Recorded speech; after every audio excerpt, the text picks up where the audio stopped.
नमस्कार दोस्तों।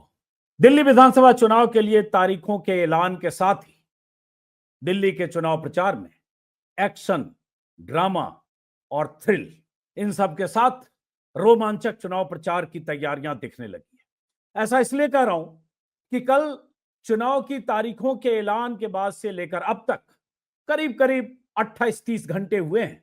इन 30 घंटों में बीजेपी बनाम आम आदमी पार्टी के बीच जैसे जैसे पोस्टर जारी हुए, जैसी जैसी बयानबाजियां हुई, जैसे जैसे दावे हुए और एक दूसरे पर जैसे जैसे आरोप मढ़े गए, इसको देखकर ये कह सकते हैं कि आने वाले दिनों में ये प्रचार और ये मुकाबला बहुत रोमांचक होने जा रहा है। खास मेहमान हमारे साथ हैं आम आदमी पार्टी के राज्यसभा सदस्य संजय सिंह। आज दिन भर संजय सिंह टेलीविजन चैनलों पर दिखते रहे, सोशल मीडिया पर दिखते रहे। दिखते कुछ यूं रहे कि संजय सिंह और उनके साथ दिल्ली सरकार के मंत्री, आम आदमी पार्टी के नेता सौरभ भारद्वाज सुबह ऐलान करके ऐलानिया तौर पर अरविंद केजरीवाल के उस सरकारी आवास पर पहुंचे, जिस आवास के लिए कहा जा रहा है कि वहां 40 करोड़ 45 करोड़ उस आवास को शीश महल बनाने में लगाया गया। और उसके बाद मीडिया के साथ पहुंचे कि आज हम उस आवास के भीतर क्या कुछ है हम दिखाएंगे, लेकिन जाहिर है वहां उन्हें दाखिल होने की अनुमति नहीं मिली। उसके बाद वो चले प्रधानमंत्री निवास, कि अब प्रधानमंत्री निवास में जो कुछ है हम वो भी दिखाना चाहते हैं। ये पहले से पता था कि उन्हें प्रधानमंत्री निवास में दाखिल नहीं होने दिया जाएगा, लेकिन संजय सिंह को भी पता है कि कहां कैमरा लेकर जाना है और कहां किस तरह से किसी मुद्दे को उठाना है और कहां किस तरह से उस मुद्दे को नेशनल चैनल पर एक इशू की तरह, एजेंडे की तरह बढ़ाना है। दिन भर यही चलता रहा। तो हम समझने की कोशिश करेंगे कि शीश महल बनाम राजमहल की लड़ाई या शीश महल बनाम राजमहल का जो एजेंडा बीजेपी और आम आदमी पार्टी के बीच है, क्या यही चुनाव प्रचार की धुरी बनने जा रहा है? अब जब चुनाव प्रचार जैसे जैसे जोर पकड़ेगा, क्या सिर्फ शीश महल बनाम राजमहल ये लड़ाई होगी एक दूसरे पर आरोप प्रत्यारोप के सिलसिले में? तो संजय जी आपका स्वागत है। स्वागत के साथ पहला सवाल तो ये कि ये जो दिन भर सुबह 3-4 घंटे जो पूरा तमाशा हुआ, बवाल काटा आपने कैमरा टीम के साथ कि हम दिखाएंगे केजरीवाल के घर में, कहाँ उस घर में जिसमें वो रहते थे मुख्यमंत्री के तौर पर, कहाँ सोने का टॉयलेट है, सोने का टॉयलेट के साथ स्विमिंग पूल, मिनी बार और ये सब क्या है। तो ये तो आपको पता था कि वहां आपको ऐसे मीडिया के साथ दिखाने नहीं दिया जाएगा, तो अचानक इंस्टिगेट क्यों हुए? क्यों ऐसे लगा कि अब ये सब माहौल बना के हम अपने बचाव में, आत्मरक्षा में ये सब करने लगे आप? देखिए अजीत जी, आपको और आपके दर्शकों को सबसे पहले तो नमस्कार। मैं सिर्फ ये कहना चाहता हूं कि भारतीय जनता पार्टी चिल्ला चिल्ला के क्या कह रही थी? कह रही थी भाई ये जो मुख्यमंत्री का आवास है इसके अंदर सोने का टॉयलेट बना हुआ है, सोने का टॉयलेट, स्विमिंग पूल इसके अंदर बना हुआ है, इसके अंदर मिनी बार बना हुआ है। और जब आज हमने कहा कि भाई वो दिखाइए आप देश को, कहां है सोने का टॉयलेट, कहां है स्विमिंग पूल, कहां है मिनी बार, तो मोदी जी की पुलिस वहां पर आ गई, अमित शाह की पुलिस आ गई और कहने लगे नहीं साहब, अंदर आपको नहीं घुसने देंगे, आपको हम नहीं दिखा सकते। फिर हमने कहा चलिए 2700 करोड़ का जो राजमहल है उसको देख के आते हैं, प्रधानमंत्री जी का, जिसमें करोड़ों की कालीन है, करोड़ों के झूमर हैं, 5000 सूट है, 6700 जूते हैं, जहां पे 8400 करोड़ की जहाज में हमारे प्रधानमंत्री जी चलते हैं और 12-12 करोड़ के उनके 6 गाड़ियां आसपास के घेरे में चलती हैं। तो आप मुझे बताइए, जब वहां हम पहुंचे तो वहां भी नहीं जाने दिया, कहने लगे नहीं देखने देंगे। जो व्यक्ति ये तो पता है संजय सिंह जी, कैसे तो है ना कि प्रधानमंत्री का घर है कि म्यूजियम है, प्रधानमंत्री संग्रहालय। तो फिर आप तमाशा क्यों करते हैं? फिर आप क्यों तमाशा करते हैं? हमने अपने लिए शीश महल नहीं बनाया, हमने लोगों के लिए घर बनाया। आप भाषण देंगे तो फिर दिखाइए ना आपने क्या बनाया अपने लिए, देश को दिखाइए कि आपने क्या बनाया अपने लिए। अच्छा चलिए हम उस पर आते हैं संजय जी। पहले नहीं, मैं ये कह रहा हूं अजीत जी, मैं ये कह रहा हूं कि जो व्यक्ति स्वयं के बारे में ये कहते हो कि हम तो 35 साल के भिक्षा करके हमने अपना जीवन बिताया, भिक्षा लेके हमने अपना जीवन बिताया, 35 साल तक भिक्षा मांगी हमने, मैं तो चाय वाला हूं, और फिर एक दिन कहने लगे कि मुझे तो लगता है मैं इंसान ही नहीं हूं, अवतार हूं मैं। आप बताइए, उस अवतार के लिए, उस भिक्षा मांगने वाले व्यक्ति के लिए जो राजमहल बना है, तो वो खोला जाना देश। भाई अगर आप पारदर्शिता की बात कर रहे हैं, निष्पक्षता की बात कर रहे हैं, तो खोलिए सबके लिए, दिखाइए सब। बात करते हैं उस पर, क्योंकि ये पता है कि प्रधानमंत्री निवास ऐसे मीडिया लेकर किसी को जाने की अनुमति नहीं होगी। उस पर भी आते हैं आपके आरोप पर। पहला सवाल तो संजय जी ये है कि भाई अभी 2 दिन पहले, 3 दिन पहले इंडियन एक्सप्रेस ने पूरी रिपोर्ट छापी सीएजी के हवाले से कि कैसे वो बंगला जो प्रधानमंत्री मुख्यमंत्री निवास पहले 6 करोड़ 91 लाख में सैंक्शन था, फिर 8 करोड़ कुछ हुआ और फिर वो 33 करोड़ में फाइनली बना, और उसमें कैसे लाखों का सामान लगा है। ये स्क्रीन पर इंडियन एक्सप्रेस के हवाले से खबर के हिस्से दिखा रहा हूं। 33 करोड़ का शीश महल जो बीजेपी कहती है, टीवी कंसोल 20 लाख का, किचन 40 लाख का, मिनी बार यूनिट 4,80,000 का, सिल्क कारपेट 16 लाख का, सोफा 6,40,000, ये सब तो इसमें लिखा हुआ है। बेड 4 लाख का, डाइनिंग टेबल 4,80,000 का। तो वही तो मैं आपसे पूछ, ये मिनी बार कहां से लिखा हुआ है? ये लिखा हुआ इंडियन एक्सप्रेस मेरे सामने पहले पन्ने पर ये छपा नहीं, हुआ है। इंडियन एक्सप्रेस आपके हाथों में है, मैं जान रहा हूं, कहां से लिखा हुआ है, इसको किसके हवाले से लिखा हुआ है? सीएजी के हवाले से, सीएजी रिपोर्ट। तो क्या भारतीय जनता पार्टी दो तरह का बयान देगी अजीत जी? एक बार कहेगी कि ये सीएजी की रिपोर्ट को टेबल नहीं कर रहे हैं, इसका मतलब सीएजी की रिपोर्ट बंद लिफाफे में है। फिर कह रहे हैं सीएजी की रिपोर्ट में ये निकला है। तो भैया जब सीएजी की रिपोर्ट हमने टेबल नहीं किया, बंद लिफाफे में है, तो ये कहां से मिल गई सीएजी की रिपोर्ट आपको? अच्छा, ये और अगर इस सीएजी की रिपोर्ट, सुन तो नहीं दिया, अगर इस सीएजी की रिपोर्ट में मिनी बार जैसी चीज लिखी हुई है, स्विमिंग पूल लिखा हुआ है, सोने का टॉयलेट लिखा हुआ है, तो चलिए दिखाइए, फिर क्या दिक्कत है? नहीं, एक मिनट, सोने का टॉयलेट तो उन्होंने आज पोस्टर में जारी किया बीजेपी ने, तो क्या आप उस पोस्टर से बौखलाए हैं जो बीजेपी की तरफ से जारी किया गया है? हम किसी चीज से नहीं बौखलाए। नहीं तो हमको तो उठा के इन्होंने जेल में डाल दिया, हम उससे नहीं बौखलाए, हम किस बात से बौखलाएंगे? नहीं, हमको तो जब चाहते हैं पकड़ के मुकदमा लिख देते हैं, जेल में डाल देते हैं। मनीष सिसोदिया को डाल दिया, अरविंद केजरीवाल को जेल में डाल दिया, सत्येंद्र जैन को डाल दिया, मुझे डाल दिया, इंसुलिन तक नहीं दी अरविंद केजरीवाल को जेल में। हम तो उससे नहीं बौखलाए, हम किस बात से? इनके पोस्टर से हमें तो बात करनी थी दिल्ली के लोगों पे, बिजली पे, पानी पे, शिक्षा पे, स्वास्थ्य पे। आप उस पर बात ही नहीं करना चाहते हैं। संजय जी, रोज आप मुख्यमंत्री के आवास को लेकर झूठा प्रचार करते हैं। सवाल पूछने दीजिए, प्रचार का आप जवाब दीजिए कि भाई आपको सिर्फ मिनी बार पे दिक्कत है। जरा स्क्रीन पर दिखाएं जो सीएजी की रिपोर्ट, मिनी बार वहां नहीं है, ये कहना चाह रहे हैं कि 4,80,000 का मिनी बार नहीं है और बाकी सब है, मतलब मैं कह रहा हूं मुझे सब है ना, मुझे किसी चीज से दिक्कत नहीं है। मुझे सिर्फ ये कहना है कि वो अरविंद केजरीवाल की निजी संपत्ति नहीं है, सरकारी आवास है, और देश भर में जितने भी सरकारी आवास है, प्रधानमंत्री सहित केंद्रीय मंत्रियों, मुख्यमंत्रियों, सबको सार्वजनिक कीजिए ना। आपने तमाशा बना रखा है, एक मुख्यमंत्री आवास को लेके 1000 चर्चा करेंगे देश भर में। और मैं ये पूछना चाहता हूं, लाखों करोड़ का भ्रष्टाचार सीएजी रिपोर्ट में भारतमाला में निकला, उसके बारे में चर्चा नहीं होगी। कुंभ के मेले में भ्रष्टाचार का मामला निकला, उसके बारे में चर्चा नहीं होगी। गुजरात के अंदर लैंड स्कैम निकला, हजारों करोड़ का घोटाला सीएजी रिपोर्ट में निकला, उसके बारे में चर्चा नहीं होगी। तो आप सब के बारे में चर्चा नहीं हुई, दबा दिया गया, या मीडिया ने, मुख्य धारा के चैनल ने उस पर चर्चा नहीं की। हालांकि हमारे चैनल पर इन सब पर वीडियो है, तो इसलिए इस पर भी चर्चा नहीं होनी चाहिए कि आम आदमी पार्टी के आम इंसान जैसे होने का दावा करने वाले केजरीवाल, जो 11, 12, 13 में सादगी की बात करते थे, जो कहते थे कि 2 रूम के फ्लैट में रहना चाहिए मुख्यमंत्री को, गाड़ी बंगला नहीं लेंगे, जो ऐतराज करते थे कि शीला दीक्षित क्यों 10 एसी वाले घर में रहती हैं, उन्हें बहुत तकलीफ। ये देखिए एक ट्वीट है, तब केजरीवाल ने कहा था शीला दीक्षित के घर में 10 एसी क्यों? तो आपको वो मुख्यमंत्री वो बने जिन्होंने ऐसे दावे किए, इसलिए इस पर सवाल उठ रहा है। नहीं, मैं कह रहा हूं कि कहां पे मोदी जी ने कहा था कि हम 8,400 करोड़ के जहाज में चलेंगे, कभी सुना था आपने उनसे? कहां पे मोदी आपने जी ने कभी 2 रूम में रहेंगे, सिक्योरिटी नहीं लेंगे? नहीं, मैं कह रहा हूं, कहीं आपने ये बात सुनी थी कि हम दिन भर में 3 सूट बदलेंगे, 10 लाख का सूट पहनेंगे, 10 लाख का पेन इस्तेमाल करेंगे?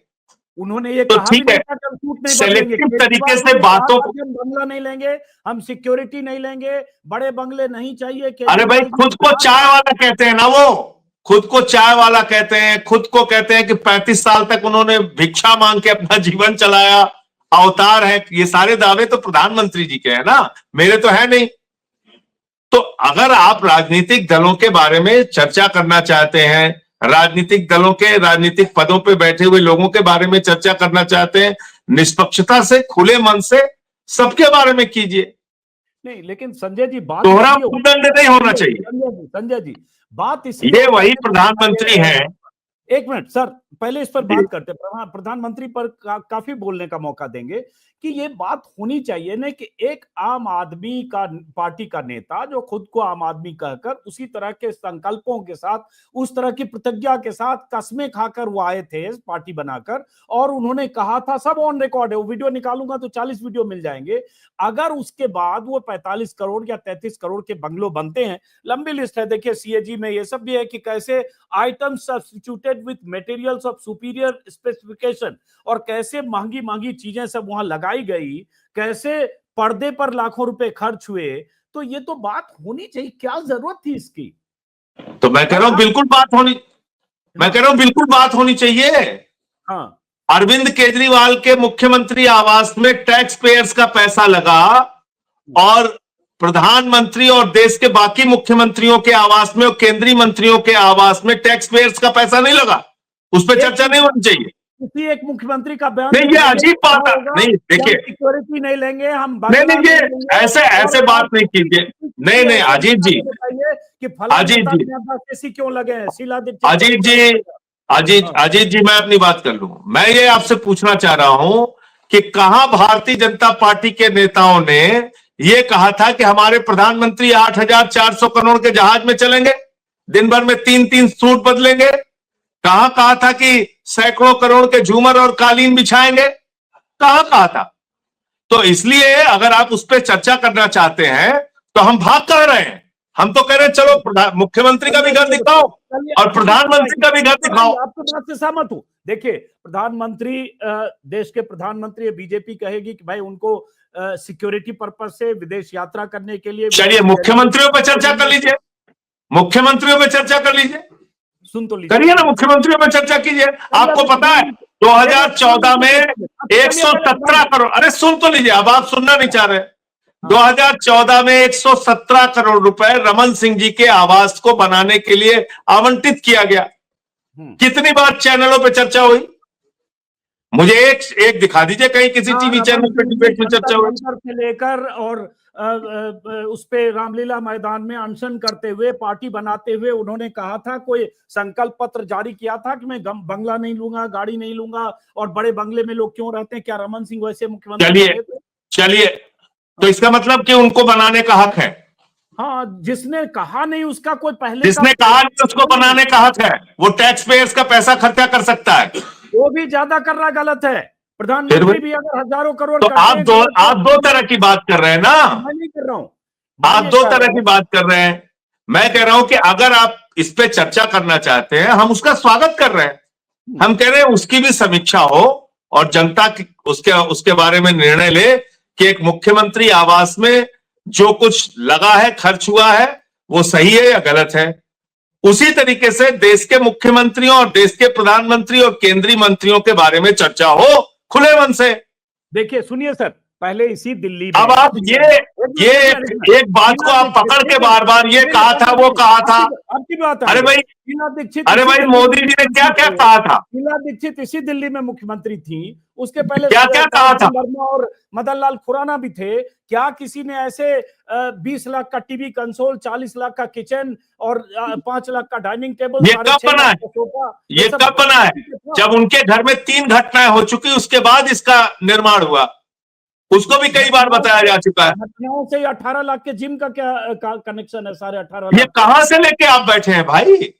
ये तो सीएजी की रिपोर्ट है भाई। पीडब्ल्यू कहां है सीएजी की रिपोर्ट? आपके पास है? सीएजी की रिपोर्ट तो टेबल ही नहीं हुई अब तक। पहले तो, फिर तो आपको मुकदमा कर दीजिए मानहानि का। ये देखिए एक्सप्रेस ने छापा है। फिर आप एक्सप्रेस लेके बैठे हुए हैं। हम उस पर कुछ, हम तो कह रहे हैं कि सीएजी की रिपोर्ट कहां है भाई? वो पीडब्ल्यूडी के एक्सपेंडिचर, मैं यहाँ पे इतनी सीएजी रिपोर्ट लेके बैठा हूं, उस पर आप कुछ बोल ही नहीं रहे। भारत माला प्रोजेक्ट में 3 लाख करोड़ रुपए की हेराफेरी, कुंभ के मेले में हजारों करोड़ की हेराफेरी, गुजरात के अंदर लैंड स्कैम, सारी सीएजी रिपोर्ट में लेके बैठा हूं। देखिए आप, ये एक एक करके। तो पूरे देश की सीएजी रिपोर्ट पर चर्चा कीजिए। ये एक्सप्रेस है, हम आपकी भी देख रहे हैं। मैं ये कह रहा हूं संजय जी, इसका मतलब आप कह रहे हैं, एक बार स्क्रीन पर बोला है, मैं ये कह रहा हूं संजय जी, देखिए मैं ये सवाल तो पूछूंगा, चाहे आप आपको हम कहां अपने लगे। आपके सवाल से कहां भाग रहे हैं? देखिए, इसलिए कि मैं नहीं समझता कि बीते 10 साल में किसी राज्य के मुख्यमंत्री के सरकारी आवास पर तो आपकी जानकारी कम है, 45 करोड़ इस माफ तरह से कीजिएगा, आपकी जानकारी कम है। हो सकता है, करेक्ट कर दीजिएगा। और आप मेरे साथ कल तेलंगाना चलिए। नहीं, पहली बात, मैं उसके साथ एक बात होगी नहीं, संजय आपने जी। एक शब्द कहा कि मुझे पिछले नहीं पता 10 साल में आपकी जानकारी ये नहीं है कि किसी मुख्यमंत्री के आवास में इतना पैसा खर्च किया गया, यही आप कहना चाह रहे हैं? इस स्पेसिफिकेशन पे ऐसे तो इसीलिए मैं कह रहा हूं कि उस जानकारी का विस्तार कीजिए, अच्छा ठीक है, थोड़ा इसका विस्तार कीजिए, आपको पता चल जाएगा किस मुख्यमंत्री के आवास में कहां कहां कितना खर्चा होता है। हाँ, सबसे कमजोर, सबसे दबाने लायक मुख्यमंत्री अरविंद केजरीवाल है, इसलिए सबसे आसान है। उन पे चर्चा करो, मत चर्चा करो कि लाखों करोड़ रुपए का भ्रष्टाचार करके किस तरह से पूंजीपतियों का पैसा माफ किया है मोदी जी की सरकार ने। ना चर्चा कीजिए कि कैसे आकाश से लेके पाताल तक, एयरपोर्ट से लेके कोयला से लेके गैस तक अपने दोस्त अडानी को दिया है। ना चर्चा कीजिए कि अजीत पवार से लेके हसन मुश्रीफ से लेके शुभेंदु अधिकारी से लेके हेमंत विश्व शर्मा से लेके मुकुल राय तक किनके ऊपर भ्रष्टाचार का आरोप खुद मोदी जी ने लगाया, फिर गले लगा लिया। और एक मुख्यमंत्री, आपने ठीक इस पे चर्चा करना चाहते खूब कीजिए, अरविंद केजरीवाल ने सिर्फ घर बनाया 10 साल में, बिजली फ्री नहीं किया, पानी फ्री नहीं किया, शिक्षा फ्री नहीं किया, इलाज फ्री नहीं किया। अरविंद केजरीवाल ने माताओं बहनों के लिए बस की यात्रा फ्री नहीं की, बुजुर्गों की तीर्थ यात्रा फ्री नहीं की, कुछ भी काम नहीं किया, खाली घर बनाया बैठ के। नहीं, वो किया। ऐसे मूल्यांकन नहीं होना चाहिए। इसलिए मैं कह रहा हूं कि जब आप मूल्यांकन कर रहे हैं तो आम आदमी पार्टी के नेता के तौर पर जो उन्होंने कहा, देखिए संजय जी, अगर आप खुद अपनी बात कहेंगे तो आपके कहे के रिकॉर्ड के आधार पर वो सवाल पूछा जाएगा। अगर आपने ये सब नहीं कहा होता तो ये बात आप पर नहीं लागू होती। आप सत्यवादी राजा हरिश्चंद्र बनकर सबको भ्रष्ट बोलकर, और जब जंतर मंतर से कहेंगे कि यहाँ 150 भ्रष्ट संसद में बैठे हैं और सब, तो क्या भ्रष्टाचार मिला है आपको, बताइए ना, क्या भ्रष्टाचार मिला है अरविंद केजरीवाल के खिलाफ? नहीं, मैं अरविंद केजरीवाल के भ्रष्टाचार पर अभी बात नहीं कर रहा हूं, मैं कह रहा हूं सबको खारिज कर आप नहीं, आपने भ्रष्टाचार का सवाल किया तो बताइए ना क्या भ्रष्टाचार किया। भ्रष्टाचारी कहकर खारिज कर जब आप आएंगे राजनीति में तो आपसे वो सारे सवाल सुचिता के बारे में संजय जी, तो उन सवालों से भाग कहां रहे हैं? उन सवालों से कहां भाग रहे हैं? अरविंद केजरीवाल पर भी जो अभी आरोप हैं कोर्ट में है, अभी वो एक्विटल नहीं हुआ है, कन्विक्शन भी नहीं हुआ है, लेकिन एक्विटल नहीं हुआ है, अभी एक्विटल नहीं हुआ ना, अभी कोर्ट में है, अंडर ट्रायल। क्या निकला, क्या निकला बताइए ना, कै रुपए बरामद हुए अरविंद केजरीवाल के हाथ से? मैं सिर्फ ये कै रुपए बरामद हुए मनीष सिसोदिया के घर से? कै रुपए बरामद हुए मेरे घर से? बताइए। नहीं हुए, लेकिन दोष मुक्त नहीं। तो इसका मतलब झूठा आरोप लगा के किसी आदमी को, भ्रष्टाचार का झूठा आरोप लगा के आप जेल में डाल दीजिए और वो सही है, जायज है। तो इसलिए मैं आपसे कह रहा हूं, आपने एक बात कही थी, मैं फिर उसको दोहरा रहा हूं, देश भर के मुख्यमंत्रियों की समीक्षा कीजिए। और मैं तो कह रहा हूं ये हमारे महोदय जिनके बारे में अब आप कह रहे हैं कि नहीं वो देश के प्रधानमंत्री हैं, अच्छी बात है, देश के प्रधानमंत्री हैं, वो 12 साल तक ये मुख्यमंत्री भी रहे हैं। उस दौरान कितने करोड़ का इन्होंने चार्टर खरीदा है, कितने करोड़ का घर बनवाया है, क्या क्या किया है, तब कैसे रहते थे, उसकी भी समीक्षा कीजिए 12 साल के उनके जीवन का। इसलिए मैं ये कह रहा हूं कि टारगेट करना सबसे आसान किस व्यक्ति को है, उसके हिसाब से चीजें तय नहीं होनी चाहिए। नहीं, मैं इसकी परवाह नहीं करता किसको टारगेट नहीं, मैं आपकी बात अकेले की नहीं कर रहा हूं, मैं आप अपने व्यक्तिगत क्यों लेके आ रहे हैं? मैं तो पूरे सबकी करते हैं। नहीं, मैं कह रहा हूं, मैंने आपकी व्यक्तिगत बात नहीं की, मैंने कहा कि क्या दिल्ली के लिए अरविंद केजरीवाल जी ने घर बनवाने के अलावा कोई काम नहीं किया? इतने अच्छे काम किए चुनाव में, उसका मूल्यांकन नहीं होना चाहिए क्या? बिजली फ्री दिया, पानी फ्री दिया, शिक्षा फ्री दिया, इलाज फ्री दिया, बुजुर्गों की तीर्थ यात्रा कराई, माताओं बहनों के लिए बस की फ्री यात्रा की, फरिश्ते जैसी स्कीम लागू किया, मोहल्ला क्लिनिक बनाया, 6,800 किलोमीटर की सीवर पाइपलाइन बिछाई, 4,000 किलोमीटर की वाटर पाइपलाइन बिछाई, 10,000 किलोमीटर की सड़क बिछाई, 250 किलोमीटर का मेट्रो नेटवर्क बढ़ाया, 38 फ्लाईओवर नए बनाए। कोई काम नहीं किया अरविंद केजरीवाल ने। नहीं, ये सब किया आपने जो कहा। देखिए उस पर लंबी बात अभी बहुत बार करेंगे। देखिए 2020 का, सुनिए, 2020 का सुन तो लीजिए, 2020 का घोषणा पत्र भी मेरे सामने है और वो सारे ऑडियो वीडियो हैं जिसमें अरविंद केजरीवाल जी ने कहा था कि 2025 तक अगर यमुना साफ ना हो तो मुझे वोट नहीं देना। ये कई बार ऑन रिकॉर्ड कहा। अब इसमें 2020 के वादे अब ये बात आपने सच्ची कही और अच्छी कही, इसमें पढ़ूं, एकदम सच्ची और अच्छी बात कही आपने, ठीक है, इससे मैं इनकार नहीं कर रहा हूं। सुनिए ना, वायु प्रदूषण के स्तर को कम से कम 3 गुना घटाने का लक्ष्य, दिल्ली को कूड़े और मलबे के ढेरों से मुक्ति दिलाकर साफ और सुंदर बनाएंगे। ये दोनों बातें आपने सही कही, और ये दोनों बातें आपने सही कही। अब इस पे आप सुन लीजिए। यहाँ से 2 किलोमीटर पर, अरे भाई आपने सवाल पूछ लिया, मैंने समझ लिया आपका सवाल, अब आप जवाब तो सुन लीजिए। ये दोनों सवाल आपके सही हैं, 100% जायज है। यमुना हम साफ नहीं कर पाए, इसको सीना ठोक के अपनी गलती मान रहे हैं और अरविंद केजरीवाल ने भी अपनी गलती मानी कि हाँ हम भागे नहीं इस सवाल से। हमने कहा हाँ हमने यमुना साफ करने का वादा किया था, नहीं कर पाए, उसमें कोरोना एक कारण है, दूसरा कारण हमें 2 साल बहुत परेशान किया गया, जेल में डाला गया, पार्टी को परेशान किया गया, हमारे कार्य बाधित किए गए, हम यमुना सफाई का काम नहीं कर पाए, वो काम अधूरा है, उसको हम आगे करेंगे। लेकिन क्या ये राजनीतिक साहस, जिन्होंने 2 करोड़ नौकरी हर साल देने का वादा किया था, काला धन ला के 15 लाख हर खाते में पहुंचाने का वादा किया था, किसानों के फसल का दाम दोगुना करने का वादा किया था, 15 अगस्त 2022 तक सबको पक्का मकान देने का वादा किया था, जिन्होंने कहा था महंगाई कम हो जाएगी, डीजल 50 रुपए का हो जाएगा, पेट्रोल 50 रुपए का हो जाएगा, डीजल 40 रुपए का हो जाएगा, गैस का सिलेंडर 400 का था तो सड़क पे डांस कर रहे थे बीजेपी वाले, वो 1200 का सिलेंडर बिकने लगा। जिनके राज में महंगाई आसमान पे पहुंच गई, बेरोजगारी आसमान पे पहुंच गई, अशिक्षा का आलम यह है कि आज 37 लाख बच्चे सरकारी स्कूल छोड़ चुके हैं। इन सारे विषयों पे कोई चर्चा नहीं होनी चाहिए। हम तो नैतिक साहस है हमारे अंदर इतना, हम मान रहे हैं इस बात को, बिल्कुल ठीक है, हम यमुना की सफाई। दूसरी बात प्रदूषण की आपने कहा, प्रदूषण वाले पे आप अकेले आम आदमी पार्टी को जिम्मेदार कैसे ठहरा सकते हैं? आप उसकी समीक्षा कीजिए। पंजाब है, हरियाणा है, केंद्र सरकार है और दिल्ली सरकार है, किसकी प्रदूषण कम करने में क्या भूमिका रही है, इस पर एक दिन अलग से कार्यक्रम कीजिए। मैं एक एक चीज बताऊंगा आपको। पराली जलाने की घटनाओं में पंजाब के अंदर कमी आई, हरियाणा के अंदर बढ़ोतरी हुई। जिस तरह का सहयोग हमको केंद्र सरकार से प्रदूषण रोकने के मामले में मिलना चाहिए, हर स्तर पे उन्होंने हमें रोकने और किसी भी तरीके से दिल्ली एक प्रदूषित शहर के रूप में चर्चा में बनी रहे, ये काम किया।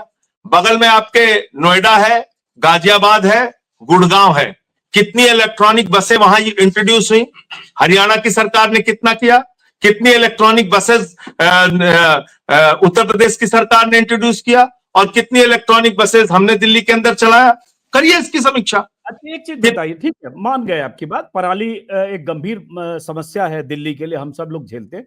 जैसे बहुत सारे आपने काम गिनाए और ये काम लगातार आप लोग गिना रहे हैं, आम आदमी पार्टी के नेता, चाहे हमारे चैनल पर चाहे किसी भी चैनल पर जहां भी आप जा रहे हो।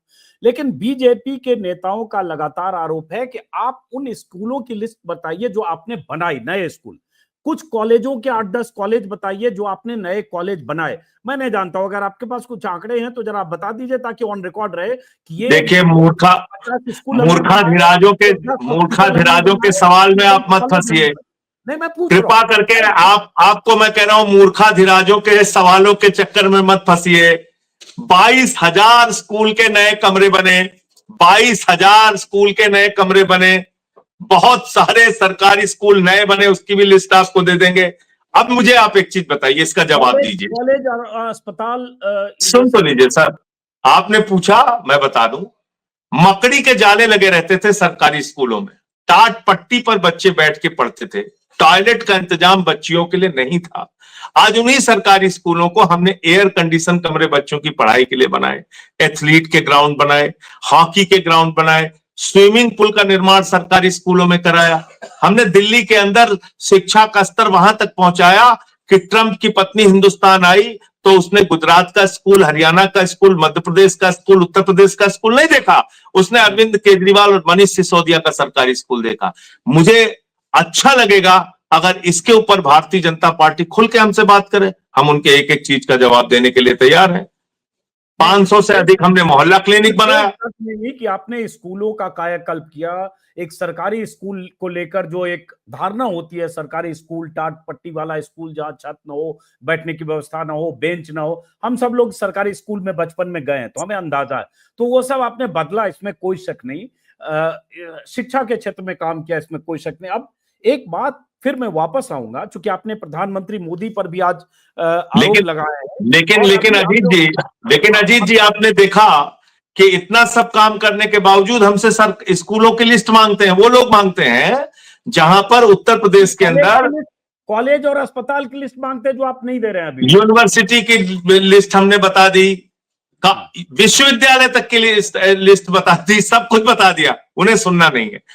उत्तर प्रदेश में 7,80,000 बच्चों ने सरकारी स्कूल छोड़ा है, कोई चर्चा नहीं होती इसके बारे में। तो इसलिए मैं आपसे कह रहा हूं कि अगर दुर्भावना से राजनीति करेंगे, इस प्रकार की राजनीति करेंगे कि भैया इनका हाथ पैर बांध के स्विमिंग पूल में फेंक दो, उसके बाद कहो कि नंबर 1 पे आके दिखाओ, स्वर्ण पदक लेके दिखाओ, तैर के दिखाओ, तो यही हाल हमारा कर रखा है इन लोगों ने। बावजूद इसके हम लोग काम कर रहे हैं दिल्ली में। जहां तक केंद्रीय सहयोग की बात है, पिछले 10 साल से 325 करोड़ से ज्यादा दिल्ली के लिए नहीं मिलता है। इसलिए मैं आलोचना करने के लिए, आप बहुत विषय है, आलोचना कीजिए, उसके लिए हम तो रोक राजनीति में है, आलोचना झेलना चाहिए आदमी को, उसके लिए हम कहीं यही बीजेपी के लोग, जितने में अरविंद केजरीवाल का घर बना है उतने में 6 घर बन जाए उस तरह का, इतने का अकेले एक चार्टर लिया है गुजरात के मुख्यमंत्री के लिए 191 करोड़ रुपए में। क्या बात करेंगे लोग? लेकिन ठीक है, उनको राजनीति करना है, बोलना है, बोलेंगे।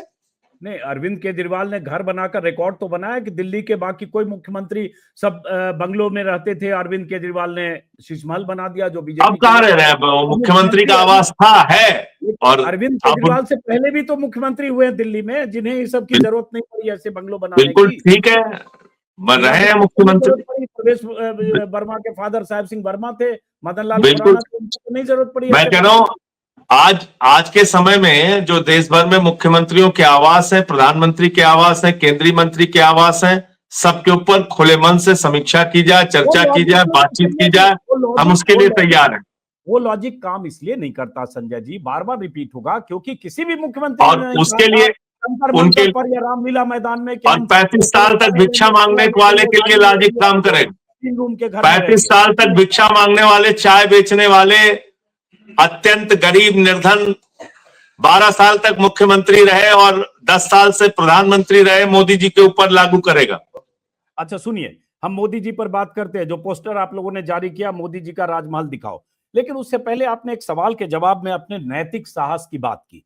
तो क्या आप में आज नैतिक साहस है? जरा शीला दीक्षित का ट्वीट दिखाए। क्या नैतिक साहस है कि जब केजरीवाल 2013 में कह रहे थे कि दिल्ली की मुख्यमंत्री शीला दीक्षित के घर में 10 एसी लगे हुए हैं, मैंने तो सुना उनके बाथरूम में भी एसी लगा है, कौन भरता है उनके एसी का बिल? आप भरते हैं। मेरा तो कलेजा कांप उठता है यह सोचकर कि जब दिल्ली की 40% जनता झुग्गियों में रहती है, तब कोई मुख्यमंत्री कैसे आलीशान घर में रह सकता है। आखिरी लाइन बहुत इंपॉर्टेंट है, कैसे आलीशान घर में रह सकता है, उनका कलेजा कांप उठता था 12 एसी पर। और ये तो कोई भी पढ़ के देखिए, मैं ये कार्यक्रम में 6 बार आप बोल चुके हैं, तो मैं इस एक कार्यक्रम में आप 6 बार इसी चीज को बोल चुके हैं। मैं कह रहा हूं, क्या नैतिक साहस है? नहीं, मैं कह रहा हूं इसी एक कार्यक्रम में आप 6 बार इस ट्वीट की चर्चा कर चुके हैं। मैं इसलिए कह रहा हूं कि क्या ये नैतिक साहस है कि आप कहें अगर भारत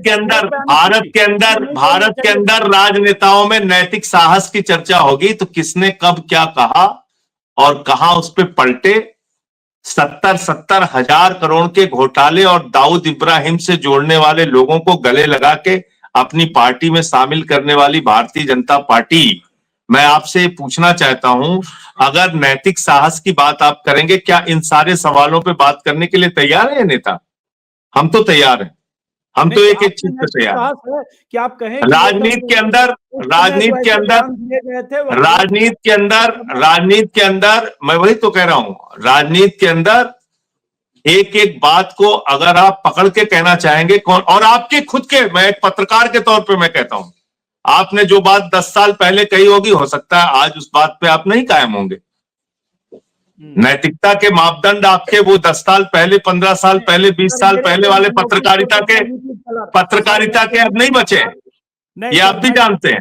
मैं टैक्स के पेयर के पैसे से मैंने 35 करोड़ का ना घर बनाया, ना मेरी वो हैसियत है, ना मैं राजनीति में हूं, ना बना। फिर आप व्यक्तिगत आ गए, फिर आप अपने ऊपर आ गए। मैं कह रहा हूं पत्रकारिता के जो मापदंड थे 20 साल पहले, आज वो कायम है क्या? हाँ मेरे हैं, मैंने रखे हैं, कोशिश की है, कोशिश किया है ना, कुछ तो कहीं इधर उधर, कुछ तो अपनी लाइन से इधर उधर भटकाव हुआ होगा आप में भी। तो कोशिश करना अच्छी बात है, इंसान को कोशिश करते रहना चाहिए। वैचारिक तौर पर मेरे बदलाव हुए होंगे, वैचारिक तौर पर आदमी समृद्ध होता है, इसका मतलब आप मान रहे हैं कि केजरीवाल में लाइन पर भटकाव हुआ है, इसलिए भटकाव होता है। नहीं, मैं ये कहता हूं एक समय में, एक परिस्थिति में और बात की परिस्थिति में चीजें बदलती हैं कई बार। आप जिस कांग्रेस के खिलाफ हमने आंदोलन किया था, उन कांग्रेस के साथ समझौता करके चुनाव भी लड़े। आज की राजनीतिक परिस्थितियां ऐसी थी लोकसभा के चुनाव में, नरेंद्र मोदी हमें लगा देश के लिए बड़े खतरे हैं, तो उनके खिलाफ हम मिलके लड़े उनके साथ। फिर अभी विधानसभा के चुनाव में उन्हीं से हम एंटी नेशनल से लेके सारी आलोचना भी झेल रहे हैं, उनसे प्रहार भी झेल रहे हैं, गुत्थम गुत्था भी कर रहे हैं उसी कांग्रेस से। कह तो रहा हूं मैं आपसे खुद ही, आपके बोलने से पहले मैंने मान लिया। अच्छा सुनिए, अब जरा प्रधानमंत्री पर, उसके बाद दिल्ली की पॉलिटिक्स पर आते हैं। जो आज आपने ट्वीट किया है 1:40 पर, उस ट्वीट में आपने कहा कि देश को दिखाओ 2700 करोड़ का घर, 5,000 शूट और 6700 जोड़ी जूते। ये आपकी लाइन है, सूट होता है उसे शूट लिखा आपने, खैर कोई बात नहीं। ये जो 6700 जोड़ी जूते आपने कहा सर, 6700 जूते और 200 करोड़ की झूमर, ये कहां से ये जानकारी आई? ये ऐसा लग रहा है जैसे कुछ भी आप बोल गए। 6700 जोड़ी जूते, इसको रखने के लिए ही चाहिए 20-25 कमरे, और जीवन भर में इतने जूते आदमी पहन। अरे आप तो बड़े तेज तर्रार पत्रकार थे जब हजारों सैंडल और हजारों साड़ी पकड़ी गई थी तमिलनाडु में। आप तो तब से राजनीति थे, तब से। तो इतना 5000 सूट और 6700 जूते से क्यों घबरा गए आप? हम क्यों बोल सकते हैं?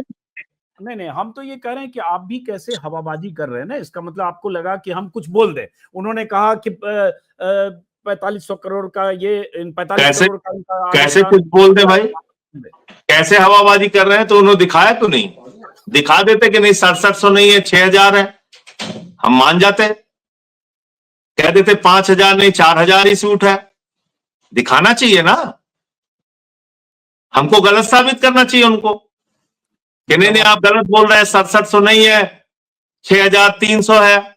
ये कहां से लाए 300 करोड़ का कालीन? ये कहां से लाए? 300 करोड़ की कालीन जब आप चलेंगे तो वहां दिखाएंगे प्रधानमंत्री जी आपको कि नहीं 300 करोड़ की नहीं है, 298 की है। तो लोग तो ये भी सवाल पूछ रहे हैं कि आज प्रधानमंत्री के घर में जाकर आप उनका देखना चाह रहे थे, जो मुमकिन नहीं। कोई भी प्रधानमंत्री आवास जाकर ऐसे देखने लगेगा, पहले तो ये जो नंबर्स हैं इसको देखकर कोई भी सोचेगा कि आपने हवाबाजी बातें की है। लेकिन भाई अगर आपको इतना आक्रोश था और आज आप बैरियर तोड़कर, अच्छा इस पे कहेंगे, बैरिकेडिंग हटाकर और सोने की टॉयलेट पे कहेंगे कि बिल्कुल सत्यवादी हरिश्चंद्र बोल रहे हैं। नहीं, जब कैसी बात आप अजीत जी कर रहे हैं भाई? आप इस पे कह रहे हैं, हवावादी बात कर रहे हैं, लेकिन सोने की टॉयलेट पे सत्यवादी हरिश्चंद्र बोल रहे हैं, ये कैसे हो जाएगा? नहीं, सोने की टॉयलेट भी नहीं होगी, वो भी उनका भी फर्जीवाड़ा है, वो भी हवाई वाले बयान है। लेकिन तो आज जैसे बैरियर बैरिकेडिंग तोड़कर आप शीश महल दिखाने जा रहे थे, जब वहां अब देखिए, आप जैसे पत्रकार को ये नहीं कहना चाहिए। जब बवाल हुआ, कोई बैरिकेडिंग नहीं तोड़ी। नहीं, मतलब जाना चाह रहे थे, मैं कह रहा हूं जाना चाह रहे थे। तो जब बवाल हुआ उसी समय सब मीडिया वालों को बुला के दिखाते कौन सा बाथरूम है, कौन सा जिम है, कौन सा कारपेट है। तो किसको रोक लगा था भाई? किसको रोका गया था कि मुख्यमंत्री आवास? अरे वहां नीतीश कुमार जी गए, वहां हेमंत सोरेन जी गए, वहां पे मौजूदा केंद्रीय मंत्री जा चुके हैं जो बिहार के हैं, तो वहां उद्धव ठाकरे जी जा चुके हैं। वहां अरे कौन मीटिंग कर रहे थे हमारी कि पार्टी की मीटिंग वहां पे होती थी, पार्टी के कार्यकर्ता जाते थे, एमएलए जाते थे, जनता के लोग जाते थे, कौन सा रोक लगा हुआ था? तो ये सब जाके कोई वीडियो बनाने थोड़े जा रहे थे, वहां पे मीटिंग करने जा रहे थे। तो हम तो आज कह रहे बना हैं लेते, आज सुअवसर था, आज ही बना लेते।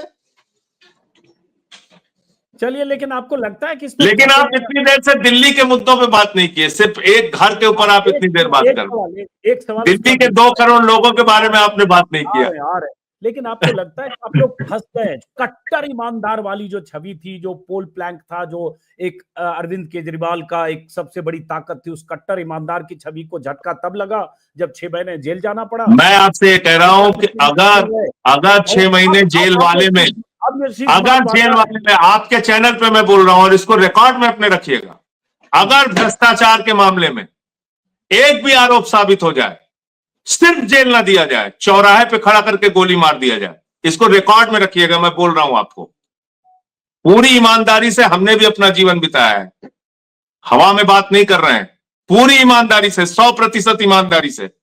ये अपने इसलिए बारे मैं में आपके आप बोल साथ रहे कह हैं रहा हूं, या इसको केजरीवाल? रिकॉर्ड में रखिएगा। ये आप अपने बारे में खाली ये दावा कर रहे हैं या अरविंद केजरीवाल, सिसोदिया, सबके बारे में मैं कह रहा हूं, सबके बारे में दावा मैं कर रहे हैं आप? सबके बारे में कह रहा हूं। जिन लोगों को पकड़ पकड़ के जेल में डाला था, चौराहे पे खड़ा करके गोली मार दो अगर भ्रष्टाचार किया है तो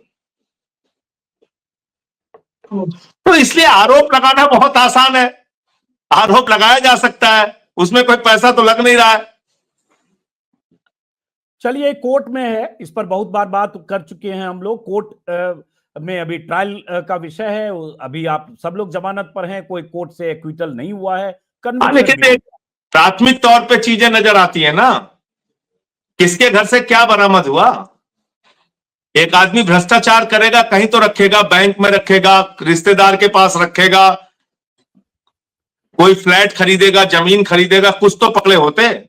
तो बीजेपी वाले कहते हैं सब कुछ इतनी सफाई से हुआ कि कहीं पैसा नहीं मिला, पैसा रिकवर नहीं हुआ, ट्रेल मिला। अच्छा, इतने बीजेपी वाले भोले हैं कि वो हमारा सब कुछ 7 पाताल तक खोद डाले, अभी उनको कुछ नहीं मिला, इतने मासूम है वो लोग। इसकी बात, इस तरह की बातों पे कोई यकीन करेगा? अब आते हैं दिल्ली पर। दिल्ली में चुनाव के लिए वक्त कम है, प्रचार आप लोग जोर लगाएंगे और लगता है अभी शीश महल बनाम यही सब होने वाला है। तो दिल्ली में जिस तरह से केजरीवाल की पार्टी, आपकी पार्टी, और बीच में कांग्रेस, और कांग्रेस के साथ आरोप प्रत्यारोप और इन सब के बीच मुख्य मुकाबला जाहिर है बीजेपी के साथ है, इससे लगता नहीं कि कांग्रेस आपके लिए, अगर कांग्रेस मजबूती से लड़ती है, लड़ पाती है, तो उससे आम आदमी पार्टी को ही खतरा होगा, क्योंकि वो जो वोट बटेगा कटेगा वो विपक्ष का वोट होगा, मतलब एंटी बीजेपी वोट होगा। देखिए, मुझे नहीं लगता कि कांग्रेस पार्टी के पक्ष में कोई यहां बहुत ज्यादा वोट पड़ने वाला है, और चुनाव है तो हर आदमी को चुनाव लड़ने का भी अधिकार है, प्रचार करने का भी अधिकार है, लेकिन अभी तक कहीं से ऐसा कोई कांग्रेस के पक्ष में कोई माहौल नहीं है। लोग भारतीय जनता पार्टी को हराने के लिए और केजरीवाल की गारंटी पे भरोसा करके वोट आम आदमी पार्टी को देंगे, अरविंद केजरीवाल को देंगे। 2 बड़ी वजह है उसकी, एक 2100 रुपए की महिला सम्मान राशि की घोषणा, और दूसरा संजीवनी योजना, जिसमें 60 साल के ऊपर के बुजुर्गों के लिए पूरी तरीके से फ्री इलाज, जिनको कई बार उनके बच्चे भी छोड़ देते हैं, हेल्थ इंश्योरेंस नहीं करती हैं इंश्योरेंस की कंपनियां, उनके इलाज का जिम्मा लेना। मैं समझता हूं ये 2 बड़ी घोषणाएं हैं जिसके ऊपर इस बार बड़ा मत आम आदमी पार्टी और केजरीवाल के पक्ष में पड़ेगा।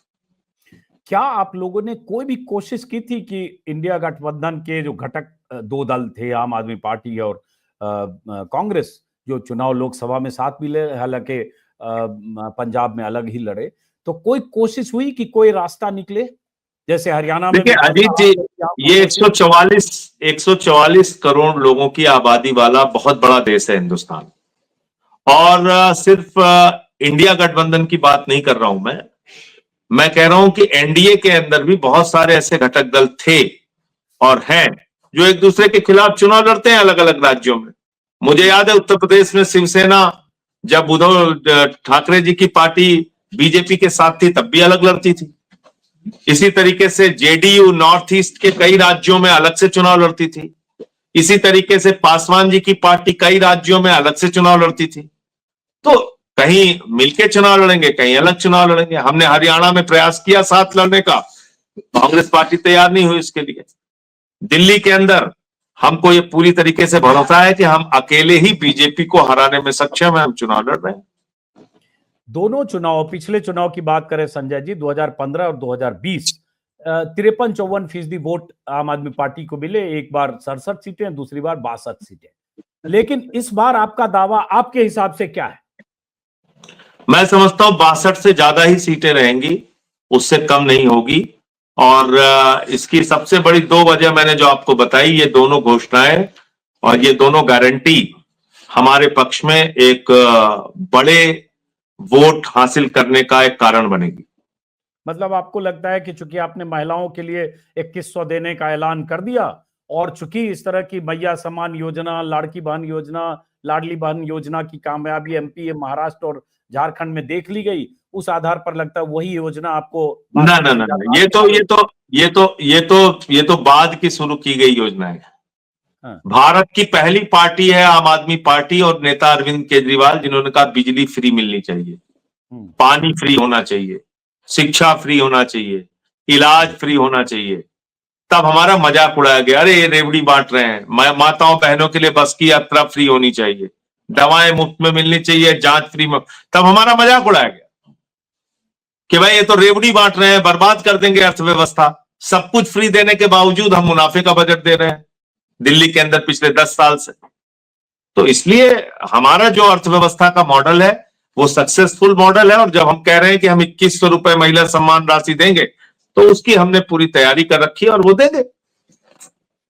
लोग कह रहे हैं कि इस बार केजरीवाल के लिए, जो केजरीवाल का, चूंकि हालांकि 2013 से जोड़ेंगे तो ज्यादा ही साल है, लेकिन मैं 2015 और 20 के चुनाव के मद्देनजर ही देखता हूं। उसके बाद चूंकि अभी वो मुख्यमंत्री नहीं भी हैं, आतिशी मुख्यमंत्री हैं, एक एंटी इनकम्बेंसी का माहौल, और बीजेपी जिस ढंग से उन्हें लगातार उनकी ईमानदारी और जेल जाने के मुद्दे को उठा रही है, उससे आम आदमी पार्टी में इस बार बहुत बेचैनी है। देखिए, मुझे लगता नहीं कि बेचैनी हमारी तरफ है कि उनकी तरफ है। आए दिन जनता के मुद्दों पे बात ना करके नॉन इश्यू को इश्यू बनाने का अभियान बीजेपी ने चला रखा है, प्रधानमंत्री जी ने चला रखा है। आप बताइए, उनकी पूरी बातचीत में कहीं भी दिल्ली के लोगों का भला कैसे होगा, इस बात की चिंता दिखती है? कैसे यहां के लोगों को राहत मिलेगी महंगाई से, कैसे यहां बेरोजगारी की समस्या का समाधान होगा? कहीं किसी भी बात का समाधान करते हुए भारतीय जनता पार्टी दिखती है? क्या है, कभी आतिशी को गाली दे दो, कभी प्रियंका गांधी को गाली दे दो, कभी संजय सिंह को गाली दे दो, कभी अरविंद केजरीवाल को गाली। तो गाली गलौज वाली पार्टी अगर बन गई है तो उसमें क्या कर सकते हैं आप? कौन से मुद्दे की बात कर रहे हैं बताइए? बीजेपी तो कहती है कि आप लोग दिल्ली के लिए आपदा हैं, यही प्रधानमंत्री ने कहा, और दिल्ली को आपदा से बचाना है, और इसलिए वो तो जनता चेहरा बनकर आ गए हैं। वो तो ऐसी भाषा एक बार और बोला था प्रधानमंत्री जी ने कि ये केजरीवाल तो नक्सलवादी है, इसको जंगल में भेज देना चाहिए, मैं नसीब वाला हूं, ये बदनसीब है। तो नसीब तो लोकतंत्र में जनता बनाती है अजीत जी। 67 सीटें देके लोगों ने केजरीवाल को विधानसभा में भेजा और 3 सीटें देके बीजेपी को स्कूटर पार्टी बना दिया। तो डेमोक्रेसी है, यहाँ जनता मालिक है, जो चाहेगी जनता करेगी, वो फैसला देगी। प्रधानमंत्री के कहने से या हमारे आपके कहने से, ठीक है, वो गुस्से नाराजगी में आपदा कहें या जो भी कहें, उससे जनता के बीच में कोई फर्क पड़ने वाला नहीं है। जनता अपने तरीके से समीक्षा करती है। एक आखिरी सवाल दिल्ली के बारे में चूंकि जुड़ा हुआ है। आज विजेंद्र गुप्ता जो दिल्ली बीजेपी के नेता हैं, उन्होंने ट्वीट किया सुबह कि हर साल 3 लाख से ज्यादा बच्चे फेल होते हैं, 29 राजकीय प्रतिभा विकास विद्यालय बंद किए गए, 53 करोड़ की लागत से बवाना में बना स्कूल में एक बच्चे को दाखिला नहीं दिया, 9 लाख बच्चे शिक्षा से वंचित हैं। ये भारतीय जनता पार्टी के झूठ का पुलिंदा है, और अगर इसके बारे में खुली बहस करना चाहती है भारतीय जनता पार्टी, अच्छा है, शिक्षा पे बात करें, स्वास्थ्य पे बात करें, बिजली पानी पे बात करें, हम उसका हिसाब देंगे एक एक चीज का। और ऐसे झूठ बातें खड़ी करके, झूठी बात फैला के कुछ भी हासिल होने वाला नहीं। लोग समझदार हैं, वो जानते हैं क्या सही है क्या गलत है। हमने चलिए, स्कूल में क्या काम किया है, अस्पताल में क्या काम किया है, बिजली पानी में क्या काम किया, ये सर्वविदित सत्य है जो सबको दिखता है, इससे कोई इनकार नहीं कर सकता। अच्छा, जो नहीं कर पाए वो बताइए जरा, जो नहीं कर दो पाए। दो चीजें आपने बताई, जिसमें एक चीज में हमने ये समझा कि हमारी आंशिक भूमिका है जिसका निर्वाह हमने ठीक से किया, लेकिन उसका परिणाम हमें अपेक्षाकृत नहीं मिला। नंबर 1 प्रदूषण। दूसरी बात, यमुना, वाकई यमुना की सफाई नहीं हो पाई है, उस पे काम करने की जरूरत है, करेंगे। चलिए, बहरहाल चुनाव में अभी चूंकि वक्त है तो कई बार कई राउंड हमारी बातचीत होती रहेगी। जो सवाल उठेंगे वो सवाल एक पत्रकार के नाते मैं पूछता रहूंगा, उम्मीद है आप जवाब भी देते रहेंगे। और बिल्कुल बिल्कुल। कभी कभी बातचीत में अप्रिय सवालों का सामना करने से आप हिचकेंगे नहीं। फिलहाल नहीं, बिल्कुल नहीं, कभी नहीं। बहुत बहुत नमस्कार। शुक्रिया, बहुत बहुत शुक्रिया। नमस्कार आपका।